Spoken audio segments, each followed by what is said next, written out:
What's up guys, welcome to Wasted Space, and we're back in Space Engineers, back with another ship design, and this one again is focused on those aerodynamic wings, because I'm really having good fun with those at the moment.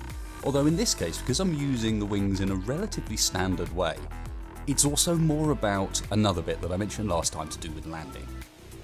So what I have in front of me here is one of the older wing designs I've done called the Hawk, and it's a pretty basic ship, as you can see. Nothing particularly special with its design. I'm quite happy with the overall appearance of the thing, but we're using wings in a very standard way. They're pointing forwards, and aside from that, you know, it's all pretty straightforward in here. There's nothing special. You can see it's survival ready.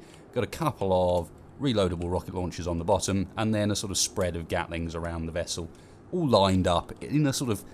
This flatline approach here helps you do strafing fire, so they're all kind of on the same plane, even if they aren't all quite near the middle of the ship, which also helps.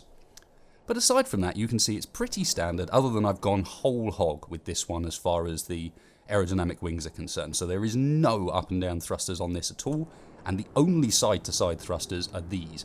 So you've got one small atmospheric thruster each way, and that's just to help you control the drift a little bit. So first up, let's go for a bit of a flight demonstration, and of course you'll notice that this one, like the last one, has no landing gear. And that's because with these wings, of course, you need to land when you're moving. And in order to land when you're moving, it means you can't use the actual landing gear block. They won't survive a moving landing like that. You'll just flip over. It means you've got to use wheels or rotors, and they really mess up the handling of the craft, because every time you add a wheel or a rotor, you end up with this subgrid, this extra grid attached to the weight of the mass of your craft, pulling you around in that direction.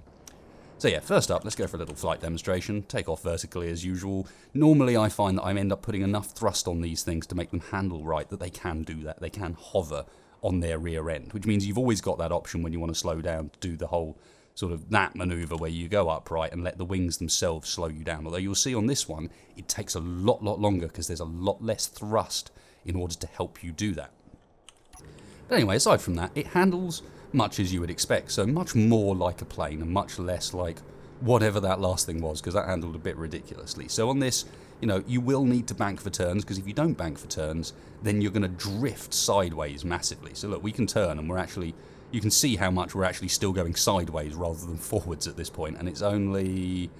Here we go, we're going to straighten up before we hit the ground. There we go. Now we've kind of straightened up and we're heading in the same direction. Of course, if we were to repeat that same maneuver, but to bank with it, you can do everything much quicker. So we pull around really quick, really sharp, and you can see that by the time I've straightened it back out again, we are traveling straight in this direction, using the wings to their fullest. So you can imagine, you know, that's exactly how these wings are supposed to work. They're supposed to kind of mimic the effect of having aerodynamics. Except it's worth correcting something I said in my last video. I was wrong. These wings do not give a damn which way up you are. So flying around upside down is just as possible as flying around the right way up. You wouldn't imagine it to be, but there you go. Absolutely fine. The only thing you can't do in this that you could do in the other one is spend very long on your side. You'll see as soon as we get side on, we start dropping height really quickly. So much like a plane, you can't really get away with doing that. But the point is not about this little craft. Obviously you've got... I don't actually have the guns, because this is also more of a proper plane. Another thing you can do with these is press Z, turn the dampers off, and actually go into your menu and do things with it just floating along in the background. So I can get our guns out, take back in control, and you can see we've got sort of a nice spread of Gatlings on the front, and then also those reloadable rocket launchers. Only a couple, but enough to give it a little bit of an extra punch. So let's go back and find, more importantly, what the point of this video is more about, because anyone can make a plane. The point was getting around the problem of how to land it. So, or I should say, how to land it when you've got a flat bottom like that and you don't want to ruin it by putting wheels or landing gear or something like that on there. So somewhere around here. So if I just bank around here so we can approach it correctly. Basically what we're trying to do with this thing, and let's see, have I given myself half a chance? Well, it's not so bad. It's a lot easier if you approach it relatively straight on, obviously. And what we're trying to do is kind of skim the surface of it. So we need to be running at about 21 meters, seems to be the magic height. And the idea is we don't want to hit it, but we want to be just above the surface of the platform, which, as you probably guessed, is made up of auto-locking landing gear. So let's see if I can manage to pull this off live. Yeah, there we go. So you can see we've kind of come in. We haven't actually touched the top of this thing. We're kind of floating in the air. and there was a little bit of movement from the wheels as we did so, and this kind of soaks up that big impact. Which is fine, we've come in, we've landed, and it does take a bit of practice to start getting those landings right, I promise. But, next step, all well and good being landing, we're stationary on top of this thing, how the hell do we get back up again? And, I mean, this is now just in a place, we can't refuel, we can't really do a huge amount with this thing, so the first thing we'd want to do is jump in here, and we actually have a remote control on the platform itself, which if we grab control of, we can now go for a little drive. Say we want to take this back to a hangar, store it someplace, do something with it that needs to, say, unload. And one thing I have sort of mused on is maybe making that entire top platform hinge so that you could then move this craft back up to a vertical position again. But enough of that. Say we've been to our hangar, we've refueled, we've done whatever we need to do. Now it's about taking back off again. So I'm going to relinquish control of the craft underneath us, go into the menu and find the first of the timers in here. So if we trigger this to start, this is going to be our launch procedure, which is pretty straightforward. Just need to hold forwards alongside the thrust on the back, which it's activated. And in a second, it's going to drop on its suspension and let us go at the same time. And basically what that allows us to do is separate off, and then you can see it there activating its dampers to slow itself back down again. And we have a really short, really easy kind of ramp takeoff procedure. Doesn't take up much room, couple of 100 meters at most. And we're up in the air. Nice sort of kind of simple way. Now, I'm going to put the Hawk up on the workshop, but I'm not going to put that thing up on the workshop because I think there's probably a better implementation of it than the one I've done. And maybe you guys can help me out there. Maybe you guys have got some ideas on what else we can do. Maybe get rid of the wheels and have it hover. Maybe we can find a way of including into a platform, like I said, with maybe having the entire thing stationary, but it moves you into a vertical position for you to take off. That sort of idea. So I'm going to run the risk of screwing this up massively and try and go for a second landing in a row. Where's it gone? There it is. Much harder approach this time because I'm high and I'm off to one side. But try and give it another shot. Again, 21 meters is that magic number. You want to come in relatively straight, but it's not super duper important. And wow, twice in one shot, and you saw the little give in the wheels.